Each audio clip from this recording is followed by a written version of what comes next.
So I was listening to the radio the other day, and they have a quite a good music show on, lasts for a good few hours. That talks about all sorts of different things happening in music and what's happening in New Zealand as well. And they had this diary, this audio diary of a New Zealand singer called Estere, and she is part African, part European.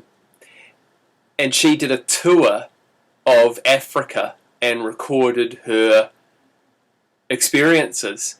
And there are just a few things that I want to recount because, it was kind of confirming and interesting what she was saying. The first thing was she was just talking about the conditions of sort of the infrastructure. She was in Mozambique, and just talking about the, how munted the streets were and how there was trash everywhere, and, people were living in really shitty conditions. And then she went to Johannesburg, and she was saying how, this is South Africa, of course, she was saying how something she found really interesting was that all of the people in the city out on the streets were black. And any time she saw a European, they were in a car or in, say, a restaurant or a cafe.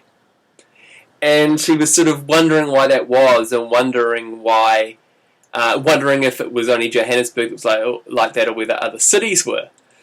And, I was just thinking to myself, gee, I wonder why all of the white people were essentially barricading themselves in things like cars or buildings. They felt it was too dangerous to go out on the streets. I mean, this goes right in line, I'm sure most of you are familiar with what's happening in South Africa, where it's been handed over to the blacks for 20 years, and infrastructure's gone down the tubes. Crime has skyrocketed, murder capital, rape capital, and there's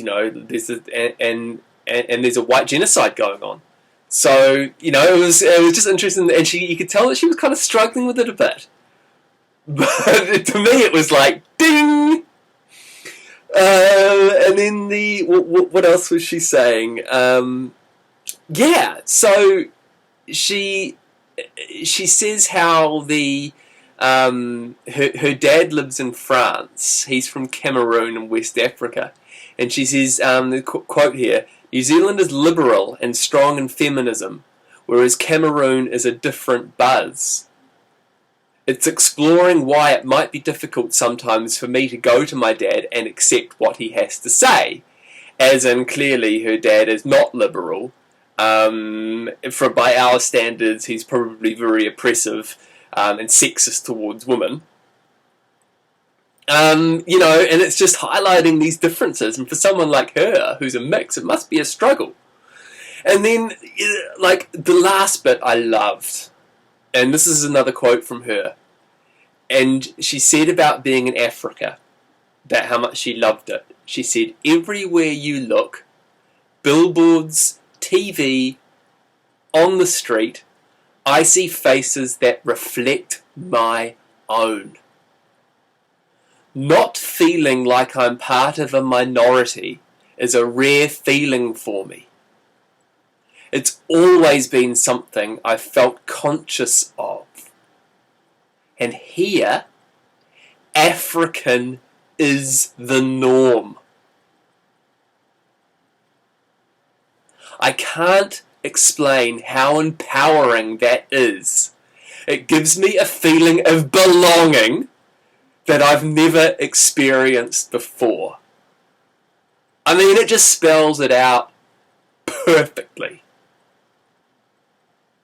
That if you're in a country where you're a minority, you feel like a minority, and it's not the problem.